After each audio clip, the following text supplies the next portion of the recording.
अस्सलाम वालेकुम students, welcome to a new lecture of calculus 1 course. आज का जो हमारा टॉपिक है वो है डेरिवेटिव्स। डेरिवेटिव बेसिकली जो है वो रेट ऑफ चेंज होता है डिपेंडेंट वेरिएबल में, जो वेरिएबल डिपेंड कर रहा होता है इंडिपेंडेंट वेरिएबल के रिस्पेक्ट से। यानी कि अगर आपके पास y डिपेंडेंट वेरिएबल है, y is equals to x square plus 2 एक फंक्शन है। यहाँ पर y डिपेंडेंट वेरिएबल है और x जो है वो इंडिपेंडेंट वेरिएबल है। x को आप कोई भी वैल्यू दे सकते हैं, लेकिन y की वैल्यू x की जो वैल्यू आप देंगे उस पर डिपेंड करेगी। तो इस तरह का फंक्शन जिसमें रेट ऑफ चेंज ऑफ इस तरह का जो प्रोसेस होता है, जो rate of change of dependent variable with respect to independent variable होता है, इसको हम डेरिवेटिव कहते हैं। और इजी वर्डिंग में हम इसे कहते हैं derivative give change to function.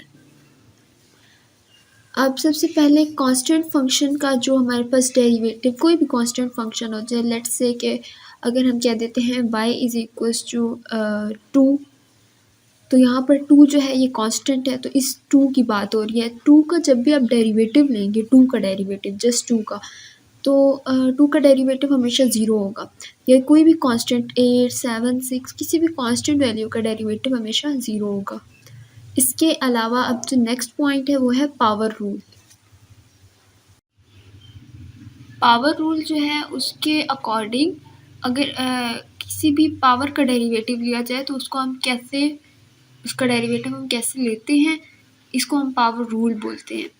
Let's say कि डेरिवेटिव e पावर x है, तो e पावर x का डेरिवेटिव हम लेंगे, तो इसके लिए हम सबसे पहले e power x as it is लिख देंगे, देन हम डेरिवेटिव ले लेंगे इसकी पावर का जो कि x है, तो x का डेरिवेटिव लेंगे। x का derivative with respect to x जब लेंगे तो वो 1 हो जाएगा।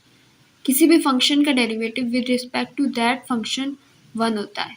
किसी भी वेरिएबल का derivative with respect to that variable 1 होता है, तो इसीलिए derivative of x with respect to x 1 हो जाएगा। Derivative of e power x, अभी आगे हम एग्जांपल्स करेंगे तो आपको अच्छे से क्लियर हो जाएगा। ये जस्ट आपको थोड़ा सा इन्फॉर्मेशन देने के लिए, थोड़ा सा इन्फो देने के लिए, ताकि आपको इससे थोड़ा सा नो हाउ हो जाए। जो सेकंड है a पावर x, ऊपर वाले में e पावर x है। e एक कांस्टेंट वैल्यू होती है, e की एक कांस्टेंट वैल्यू होती है 2.17 समथिंग, ये e की वैल्यू है, कांस्टेंट होता है ये। 2 एक कांस्टेंट टर्म है, 2.17 एक कांस्टेंट टर्म है, तो ये कांस्टेंट के ऊपर पावर में वेरिएबल है।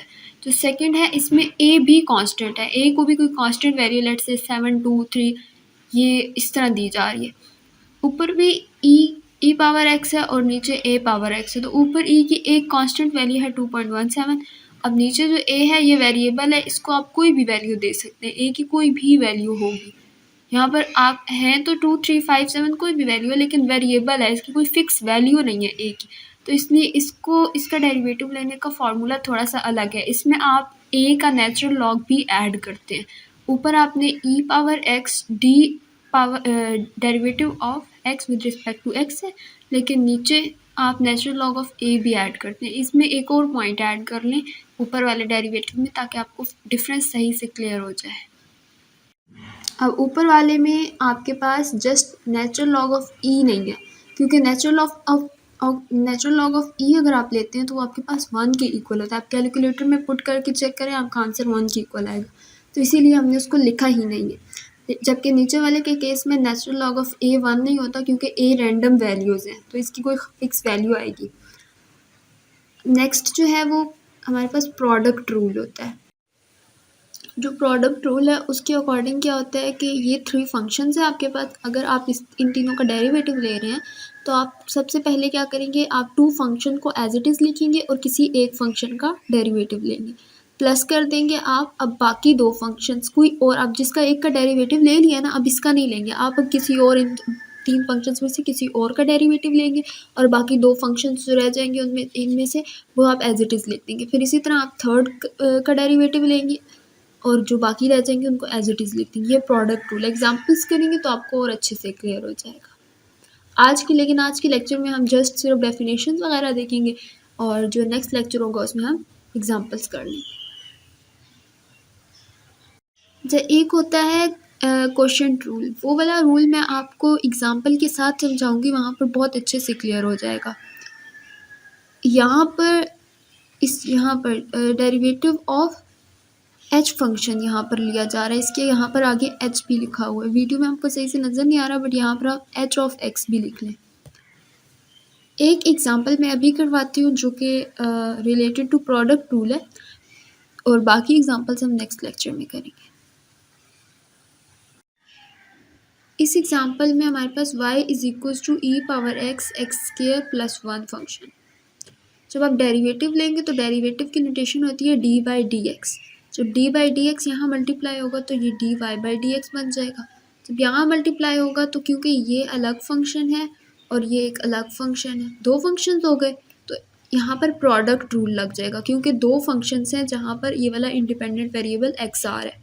तो आप दो, अगर यहाँ पर जस्ट यहाँ पर 2 लिखा होता और यहाँ पर x ना होता, जस्ट 2 इंटू दिस होता, तो आपको इस तरह प्रोडक्ट रूल लगाने की ज़रूरत नहीं थी क्योंकि वो एक कांस्टेंट टर्म है। लेकिन यहाँ पर x की टर्म इस तरफ भी आ रही है और इसमें भी आ रही है, तो ये दो अलग अलग टर्म्स हो गई। दो अलग टर्म्स की वजह से आप इस पर प्रोडक्ट रूल लगाएंगे। दोनों मल्टीप्लाई हो रही है ना टर्म्स, x की दोनों टर्म्स, तो इसलिए आप इस पर प्रोडक्ट रूल लगाएंगे। यानी कि एक का डेरिवेटिव लेंगे, दूसरे को एज इट इज़ रखेंगे, फिर इसका डेरिवेटिव लेंगे और इसको एज इट इज़ रखेंगे। यहाँ पर हमने ई पावर एक्स को एज इट इज़ रखा हुआ है और सेकंड का डेरिवेटिव लिया है, प्लस सेकंड को एज इट इज़ रखा है और फिर यहाँ पर हमने ई पावर एक्स का डेरिवेटिव लिया। जब आप इसका डेरिवेटिव लेंगे इस चीज़ का एक्स स्क्वायर प्लस 1 का, तो यानी कि आप क्योंकि दोनों प्लस हो रहे हैं, दोनों के दरम्यान में प्लस का आपके पास सिंबल है, तो आप क्या करेंगे, दोनों पे डेरिवेटिव को इवनली डिवाइड कर देंगे। यानी कि derivative of x square over D x plus derivative of 1 over D x, यानी कि डी बाई डी एक्स इस पर भी अप्लाई हो जाएगा plus D by d x 1 पे भी अप्लाई हो जाएगा। तो जब आप इस पर अप्लाई करेंगे एक्स स्क्वायर पे, तो पावर रूल लग जाएगा क्योंकि इसके ऊपर पावर में कुछ लिखा हुआ है। पावर रूल के तहत यहाँ पर आप क्या लिखेंगे, अब ये वाला रूल आपको मैंने सही से मतलब एक्सप्लेन नहीं किया, लेकिन यहाँ पर मैं करूँगी। यहाँ पर आपके पास बन रहा है D over D x of x square.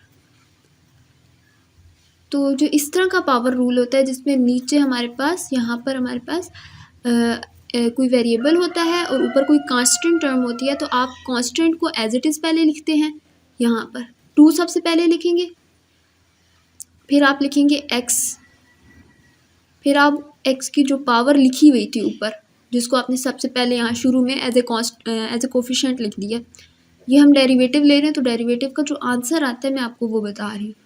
2 आपने एज इट इज़ लिख दिया, फिर आपने x लिखा, फिर आपने ऊपर x की जो भी पावर थी उसमें से 1 को सब्ट्रैक्ट करना है। 1 को जब आप सब्ट्रैक्ट करेंगे तो आपके पास 2 - 1 1 होता है, x की power 1 is equal to x होता है। तो इसका आंसर क्या हो गया, 2 इंटू एक्स। इसका आंसर है 2x। इसके आगे आप इस चीज़ का, ये जो आपके पास ये x है, इसका डेरिवेटिव भी लेते हैं, लेकिन dx over dx is equals to 1 होता है, तो इसलिए मैंने उसको यहाँ पर नहीं लिखा। अब आपके पास क्या बन गया, e power x as it is आएगा, इसका आंसर 2x आ गया, वो आपने ये लिख दिया, plus x square plus 1 as it is. e power x का डेरिवेटिव आप सबसे पहले क्या करेंगे, e पावर x जो भी चीज़ है इसको, क्योंकि इसमें भी पावर आ रही है, सबसे पहले इसको एज इट इज़ लिखेंगे e पावर x को, देन आप e का नेचुरल लॉग लेंगे जो कि 1 के इक्वल होता है, तो जब 1 के इक्वल होता है इसलिए उसको हमने नहीं लिखा।